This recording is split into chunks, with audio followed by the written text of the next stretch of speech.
Con 38 voti a favore, 8 astenuti e un contrario è passato in regione il referendum per l'autonomia del Veneto. La maggioranza ha votato compatta e a questa si sono uniti anche i voti del Movimento 5 Stelle, Lista Tosi e dell'Area Popolare e Veneto Civico.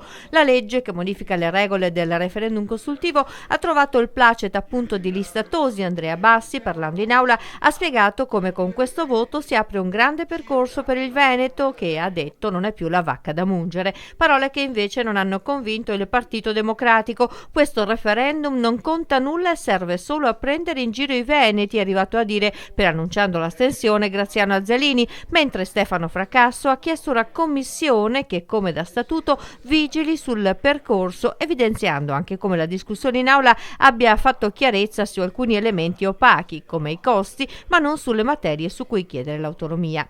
In dissenso al proprio gruppo si è espresso invece Dalla Libera di Veneto Civico. Siamo davanti a un momento storico, ha ribadito, preannunciando il suo voto favorevole.